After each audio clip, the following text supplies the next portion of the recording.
Buenos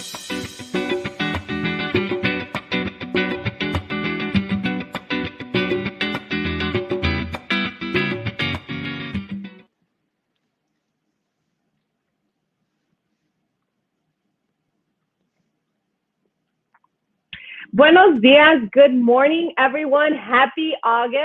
I hope you are well, staying positive and focused on what you can control. My name is Patricia Mota, currently serving as President and CEO of HACE, the Hispanic Alliance for Career Enhancement, national nonprofit whose mission is to positively impact workplaces by cultivating the pipeline of Latino talent, providing Latinos the insight, access, and development to be successful in their careers. Thank you for joining us today. A quick update: if you are currently seeking your next opportunity, next week on August 11th, we will be hosting a recruitment event specifically featuring some of our government and public service sector employers, the city of Chicago, we have the state of Illinois, and also the Central Intelligence Agency, the CIA, and the Chicago Transit Authority. So please go to our website, make sure you sign up if you're looking for that next opportunity in the public service sector. I'm excited for today's guest. And she is Giovanna Gonzalez, who's the first gen mentor. Good morning, Gigi. Hi, good morning. How are you, Patricia? I'm doing well. I'm excited for our conversation. And those of you tuning in, you are going to learn so much today with Gigi and get to know who she is, and all the great content and information that she's sharing out there. But before we get started and learn more about Gigi, her background, welcome to Cafecito con HACE. Gigi, what is your how do you like your cafecito or your morning beverage of choice? My morning beverage of choice is tea. So I'm a tea person, and and my favorite kind of tea is Earl Grey, and I just have that plain, so no sugar or milk or anything. It's good, just plain. And then I love having it in my little chip mug from Beauty and the Beast. Oh, that's cute. It's one of my favorite movies. I just love seeing it every day. Earl Grey tea. I think that's the first time we've heard that. And, yes, this is Cafecito con HACE, but we've learned of so many preferences, which is so interesting to learn about. And so, Gigi, as here being with HACE, you guys to know us, we have a diverse array of students and professionals that are tuning in, that are part of the HACE Familia. So let me also welcome you as being part of the HACE Familia. Can you tell us a little bit more about your cultural, your professional background, and how you got to where you are today? Thank you, Patricia. I appreciate being a part of the HACE Familia. Culturally, I am Mexican American, so my parents are both Mexican nationals. I'm the first generation American. I was born in a border town in California. It's called El Centro. It's about 2 hours east of San Diego. So I very much grew up with both cultures because crossing the border was just a 30-minute drive away. Mm-hmm. So I've always had to learn how to navigate both. And I'm still very much in tune with my Mexican roots because the majority of my family still lives in Mexico. I would say 90% of my family lives in Mexico. Most importantly, my dad. I'm very close to my dad, and he moved back to Mexico a couple of years ago. He's like, I'm out of here. I'm good. So I still see them regularly, not as much as I'd like, with the pandemic and everything, but I'd say every maybe 2-3 months I make the drive down there. So that's how I identify. And professionally, I went to UC Santa Barbara. I transferred there from a community college. Was much cheaper that way, and it also helped with the maturity. I was a little bit older when I transferred. And there I got a degree in business economics. So I always knew I kind of wanted to work with money, or in banking was kind of just something that called out to me. But my first job straight out of college actually wasn't using my degree. I was doing auto claims for a car insurance company.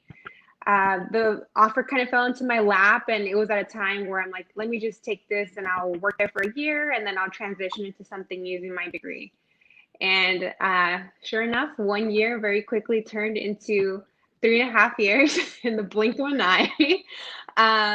So, it was good because I met a lot of my best friends, a lot of my close friends still work there, and we, I'm very grateful for that. I also find that most adults, you'd be surprised, don't know how to navigate a car accident and the claims process, and they kind of like, you'll see lawyers, you'll see doctors that just lose their mind because they don't know the process, right? So it's a really important life skill that I learned from being a claims adjuster. So I'm super thankful for that. But I definitely reached a point where I didn't feel professionally fulfilled because I didn't feel that I was using my degree. So I did a career pivot at that time after 3.5 years, and I switched into investment consulting. So that was more in alignment, right, with my economics degree. So I did investment consulting for about 3.5 years, and then I switched to asset management. So most recently, I was at Northern Trust, which is headquartered in Chicago. So yes, it's a great firm, and it's a great career. I've specialized in it. What I specifically do in my career is investment performance measurement. So I do reporting on how the investments are doing, so the decision makers can make their recommendations. So. Wow, everybody I know is just like in awe in terms of hearing your background, the diverse background that you have.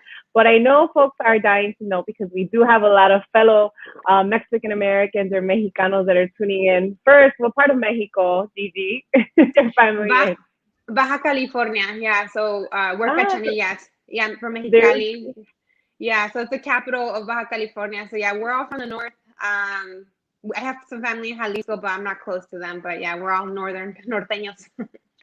Yeah, I hear you. And I know we have some family. Good morning. I saw Vivi, Vanessa, Angelica, Angie, and a few others that are sharing good morning. We have a Giovanna, fellow Giovanna, joining us. Tocaya, buenos días a todos. Thank you all for joining us. Please share as we engage in today's conversation. And Gigi shared a little bit about her career trajectory, right? So you shared in terms of, you've transitioned. And this month, ASE, as you know, we're launched a campaign called My Career, My Way, where we're featuring stories of those that have pivoted along the way, that are really taking ownership of their career. And you just gave us a couple examples in terms of how you transitioned.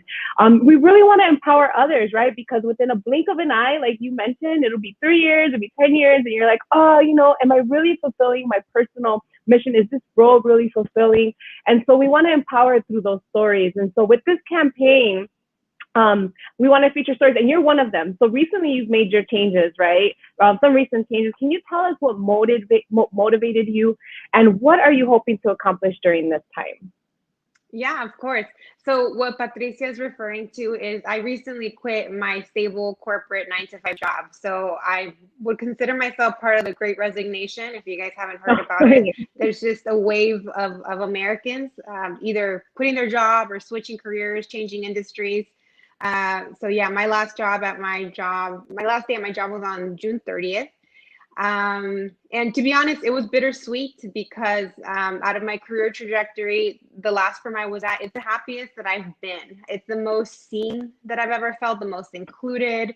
I was involved in high visibility projects. So this isn't like a corporate runaway story where I'm like, F corporate America, I'm doing my own thing. Because there's a lot of those on TikTok. And I actually had to clarify that yesterday with somebody. And I'm like, no, that's actually not what happened. It was hard because this is the happiest I've been in my career. But what came into play was very much return to office. So return to office was going to be in September, and we were going to enter a hybrid model, which, I was going to be thankful for that. But I just knew that, obviously things are changing now with the Delta variant. But back then I just felt, okay, so we're just going to go back to business as usual. Like we didn't just experience the whole pandemic and Black Lives Matter and George Floyd. It was just going to be like, yeah, like business as usual. And that just, it just wasn't where my heart was at, So I think like a lot of people, I've done a lot of introspection about, how I want to spend my time and energy, at least in the near future.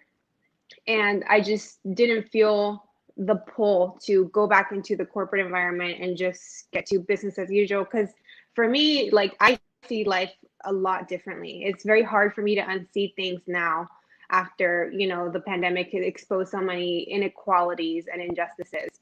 So where my heart is instead is I feel that I need to make more of an impact to my community. So my community would be anybody in the first gen community, whether you're first generation American or first generation college graduate like myself, or anybody in the BIPOC community. So I quit my job to focus on what I call my passion projects. And I'm doing that 3 ways. So one of the ways is I'm in the middle of writing a book. So I started writing a personal finance book for first generation and BIPOC. It's a personal finance book. I started writing it earlier this year.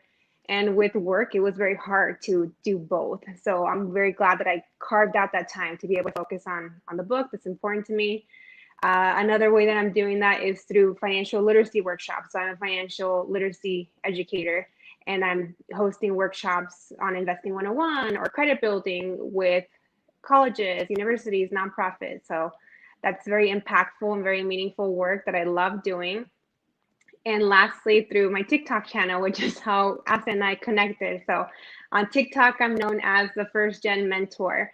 So my channel has a following of a little bit over 130,000 followers. And I think it's because I hit a nerve. I hit a nerve where there's a lot of information for, personal finance or career navigation, but it's not really tailored to our community. So that's what my channel focuses on everything personal finance with a little bit more color for things that affect our community, like, maybe having to help family with expenses or, just navigating those weird muddy waters that you don't see in the traditional personal finance book. And then I also talk about career navigation and some of the microaggressions we might experience and how to navigate those. So it's really cool because I know I'm reaching a lot of people and I know that the information is desperately needed. So I'm having a lot of fun. Wow, Gigi. So over 130,000 as a followers. Yeah, we're at 135 That's a lot. right now. And everything you shared, and those of us tuning in that know Asa, I'm sure they're nodding their heads and they know exactly why we're partnered up with you in terms of understanding the unique cultural values and nuances that either Latinos or Latinas face in the workplace, right? That when it comes to financial planning, when it comes to career advancement, and for those of us that may not be familiar with BIPOC, right? This is a term that we've seen around, especially in diversity, equity, inclusion, Black, Indigenous, people of color. So some other terminology to be more inclusive of others that are underrepresented. Thank you, Angelica, for the comments. We're getting some great inspiration and some great nuggets this morning. Gigi, since we have you and you provide so much great content in terms of those that are, looking to finance, personal finances, looking to advance in their careers, and that you recently made a transition, and kudos for all of that you shared. I think that's amazing. What advice would you have for those tuning in that are thinking about that are at that point in their career? And before you answer that, I also want to gain clarity. The Great Resignation, right, is stating that we've had the most people resign from their jobs in the last year that we've had in the last decades. And so that's huge, right? And I think right now it is a candidate's market. You want to be able to ask and negotiate for what you're looking for and really, or opportunities that may be out there. So Gigi, what advice would you have for those considering a move? Yeah, so if anybody's considering a career pivot, I would say start leveling up your skill set, right? So if it's a completely different industry, let's say that I want to start being a social media manager, maybe you should start looking into certifications for that, right? To show if you actually want to do the work, right? If it's actually interesting to you, and also to show potential employers that you're committed to the new industry and to learning. Networking, obviously is such a big part of it. And Asa, it's such a great way to do that, either the recruitment series or career fairs that they offer. And yeah, just getting to know people and picking their brain, asking questions about what a day in the life is like.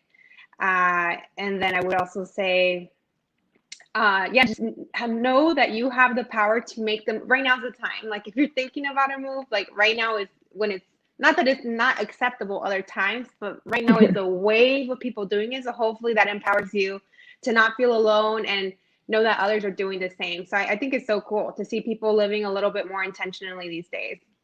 Yeah, I agree. I really love that people are really honing in, and that this last year, while it was tragic and eye-opening in so many ways, it also really helped people reflect and focus on what's important to them, right? It was a shift of values that happened. And so, Gigi, those of you tuning in, if you have any questions or comments, please share with us. We have a few minutes left with our guest today, but I'm sure if many of us on our channels are that are tuning in with us today maybe have not heard of what an maybe I don't know, maybe I shouldn't assume, haven't heard of what a TikTok influencer or an influencer is.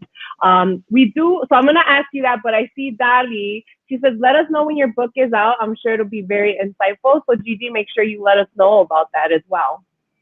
Thank you. Yeah, I'm super excited. And to be honest, I haven't been able to do much book writing since I quit. It's only been a month, but I think in the fall, I'll really be in the deep with my book writing. But yeah, I'm super excited. If you follow me on social media, I'll definitely post updates on that. Right now, what's taking a lot of my time is these financial literacy workshops that I talked about, as well as my TikTok, as well as I'm going to be a speaker at FinCon, which is a huge convention for all the personal finance nerds. So that's just really going to help with my credibility for the book. So I'm super excited. That's amazing. Gigi, what would you say is like a top question that you get when it comes to financial literacy? Number one, how do I invest? Yeah. Everybody knows they should be investing, but they don't know how, and they want to learn from somebody who isn't going to spit out financial jargon or make them feel dumb, So I'm really good at being able to just make the information very accessible and breaking it down so it's easier for everybody to digest. Yeah, how do I invest? What's the other big one? How do I pay off debt? How do I pay off debt is a big one. Just when you just have so many, student loans, credit cards, and they're all structured differently. And how should I prioritize that and have a strategy to really pay this down? But yeah, those are the big two. I know so we do have a question. This was mine too. How do folks connect with you and follow you? Yeah, so on TikTok, the handle is at the First Gen Mentor. And on Instagram, I'm Gigi, the First Gen Mentor. And then if you'd like to email me, I always love connecting with people live. I'm a people person, if you can't tell. So it's Gigi at the First Gen Mentor is my email address. Thank you, Gigi. So all of you, make sure to connect, follow Gigi for her content and information as one of our key alliance partners. She'll also be, keeping you informed in terms of what HACE is all about. So we're super excited about that. And as we are getting ready to wrap up, Gigi, what are you most hopeful for, or something positive that you that gives you hope for the rest of this year? Yeah, well, we kind of touched on it earlier, right? But I'm just very excited to see people taking inventory of their life and living more intentionally. So whether that means maybe getting out of a toxic relationship, or maybe moving to that city that they've always dreamed about moving to, or making a career pivot because they're not fulfilled, right? Or moving closer to family because they only see family once a year. And after this pandemic, they're like, I need to see my family more, So I think, like you said, even though it's a tough year and a half, it's been a tough year and a half, I'm just glad to see people are finally making those changes. I think it's very inspiring. Thank you, Gigi. And any last words that you want to share? We have a minute or so left, and then we can wrap it up. But again, make sure all of you tuning in that you're sharing, you're commenting, you're liking this video so that folks can learn more about Gigi, but also all of the content that she shares with us through her various channels as well throughout the year. Well, I just want to say that I'm so happy to be a part of the HACE Familia. I just think the synergy just totally makes sense, right? With everything that HACE does to elevate the voices and the professional network of Latinos, Latinx, Latina, Hispanic people. So that's obviously my mission too. I do it for everybody, right? But obviously as being a Mexican American, that's super important to me too. So I'm so happy to be a part of the team. Wonderful. We are so happy to have you, Gigi. I think we have room for one question that I see on the screen from Adriana. Advice for those of us hoping to work in nonprofits to help our cause, but are unable to give up the corporate salary due to family obligations. Wow. Yeah, no, I know that's tough. And, like I said, I really like my career in investment management, but obviously it doesn't have the kind of impact that I still felt was important for me to make. So that's why the last year and a half, I was a financial literacy instructor pro bono for the YWCA here in Phoenix. So that's really what fed my heart, right? What filled my heart. And now I'm doing it full time, right? On my own time. I mean, I saved money for this, right? So I say I have a sabbatical fund for me to be able to take time away from my corporate job. But I would say somebody that's feeling that draw, I'd say start volunteering in your free time, and that'll kind of help fill that bucket.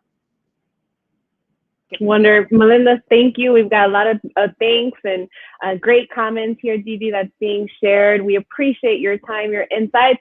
And you all, if you follow ACE and you follow Gigi, you get more content throughout the year. Again, Gigi, welcome to the ACE Familia. Thank you all for tuning in. Hasta la próxima. Till next time. Bye. Bye-bye.